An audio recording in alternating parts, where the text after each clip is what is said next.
today's film isn't exactly mainstream. Although I wouldn't say it's obscure either. I would say it falls into the category of film as it would be something you would probably find on cable back in the 2010s, early 2010s.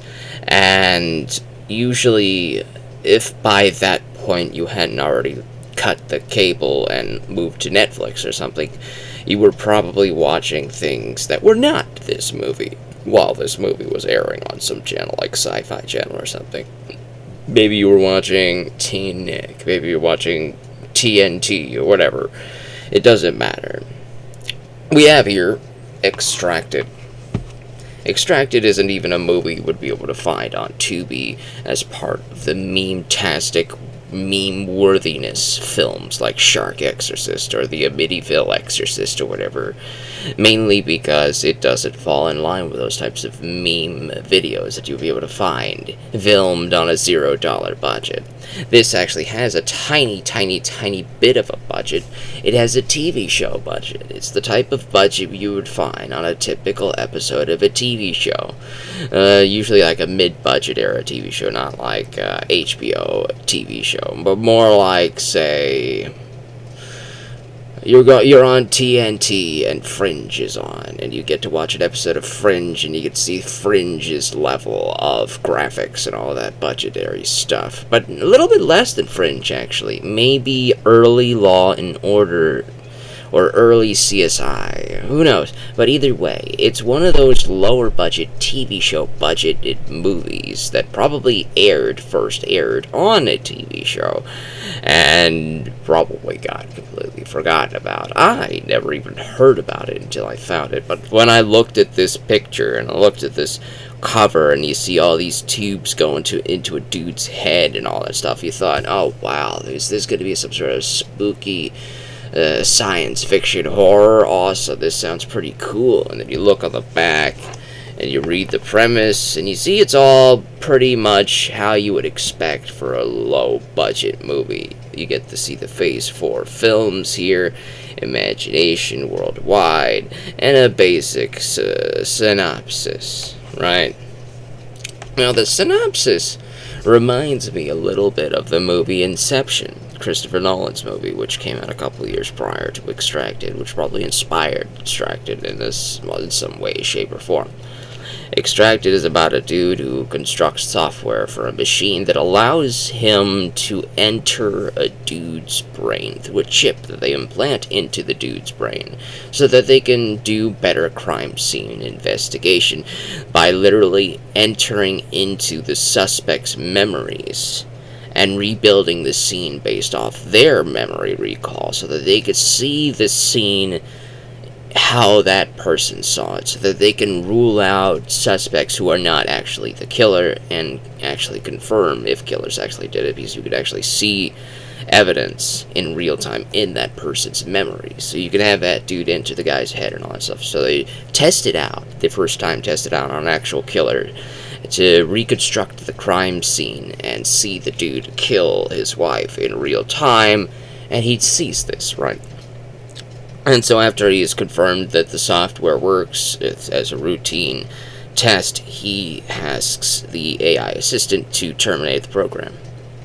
However, the program doesn't terminate. The chip is a new wave type of chip, a crystal chip or whatever. It's not the old software chip, and the dude running the test forgets that fact. And the other dude running the software outside in the real world, running the computers and all that stuff, he also forgets that the chip is also a different kind of chip. So they all think that the chip has been fried, but the dude running the test inside the dude's head has been into a coma. The prisoner wakes up, but the other guy, part of the software company, he's still in a coma. Flash forward 5 years, and we get to see this dude basically stuck inside the prisoner's head, running through this guy's memories and living through this guy's memories, running through all sorts of stuff, because there's nothing else he can do. He's stuck in this guy's head, probably forever, until something miraculous happens.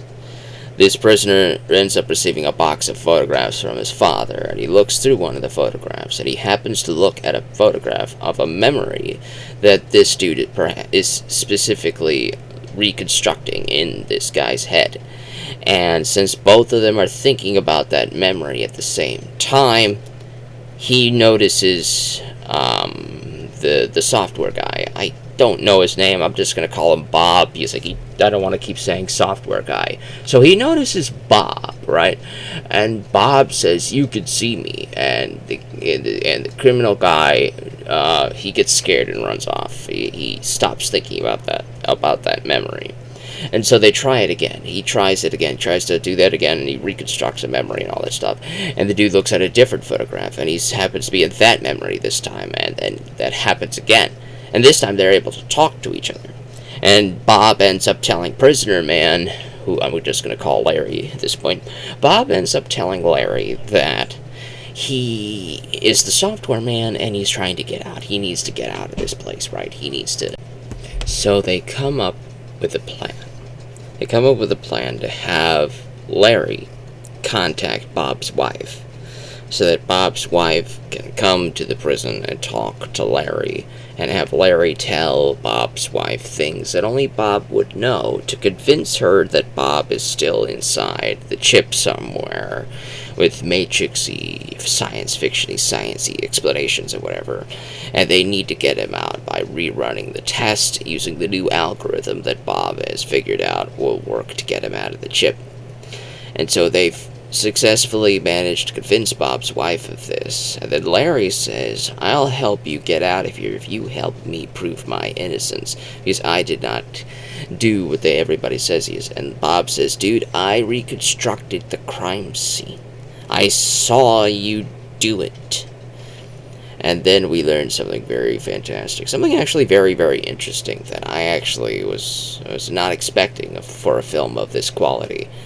And the twist is that the father, when Bob finally gets out of Larry's subconsciousness, and he's finally back, he wakes up from his coma, and he talks to Larry's father. He ends up learning from Larry that, yeah, Larry didn't kill her. She killed herself. But he convinced Larry in his drug-addled delirium that he did it, so that he would go to prison and get clean, because they were both drug-addled, Larry and his wife. And he wanted Larry to get off of that stuff by throwing him into the slammer for a while, until he could get clean, and then Larry's father would clear the mess up and say, "Oh no, it was a suicide," yada yada yada. And so Bob finally realizes that even his software to reconstruct memories are not reliable, because people could convince themselves of lies.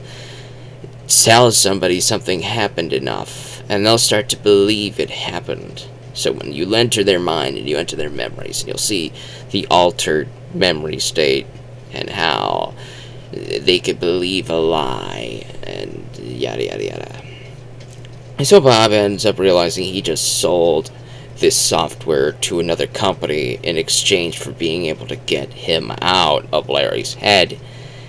And now they're probably going to use this faulty machinery on other people and for profit and all that good stuff. And Bob's like, well, all's well that ends well. And we cut to credits.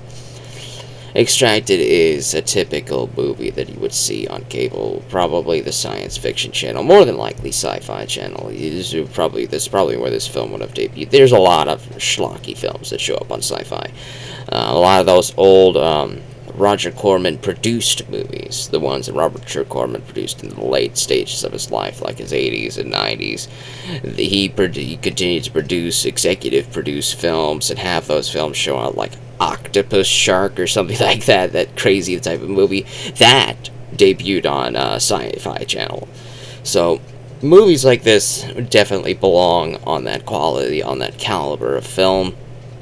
This is definitely not silly like Octopus Shark, though. This is trying to be serious. It's trying to tell an interesting story and an interesting twist. And there is after about 5 to 10 minutes of the movie, which the first 5 to 10 minutes was really boring. It was really hard to pay attention. There's just nothing that hooked me. The acting was not really that great. The only thing that managed to hook me was the science fiction aspects of this software machine and all that stuff. That's what hooked me. It got me listening and paying attention to the movie again. Because the acting and a lot of that stuff wasn't that strong, wasn't that powerful. Larry was pretty good. Larry, the prisoner man, convict man, I don't know his actual name in the movie. I'm terrible with names, okay? I'm terrible with them. So, whatever Larry's real name is, that's his real name. Whatever Larry's actor's name is, that's his actor's name. Either way, Larry and Bob are the two that are okay. They're not great actors, just okay actors. It's when they're saying something interesting and you're paying attention, you'll remember what they're saying. Most other actors, though, everybody else, the film, they're basically as you would expect on a TV show type of quality. A TV show that you might not necessarily be a big fan of, that you watched a bunch of times and actually remember what everybody says on that TV show. Like if you're a big obsessed fan of Lost and you've watched all of the seasons multiple times, so you know every character and you remember all their names and all that stuff. That's not the type of person I'm talking about either. I'm talking about you're putting on an episode of Law & Order, you haven't watched Law & Order in years, it's just a random episode, first time you've ever seen it.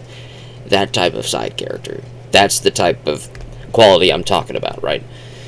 You're not going to remember that very strongly after a few days, which is why I had to talk about this almost immediately, because I was probably going to forget most of this in a few days. It's not an amazing movie, but it has an interesting concept. I really like the concept of this memory thing, where you're entering somebody's memories to reconstruct a crime scene. I really like that idea. And I really like the idea that memories can be altered by convincing somebody that something else happened instead, so that when you use this to enter that person who's been convinced of something else happening instead's mind, you'll get to see the altered memory of their reconstructed thing, because it's not foolproof. I really liked that twist. That was a really good idea. Everything else, though,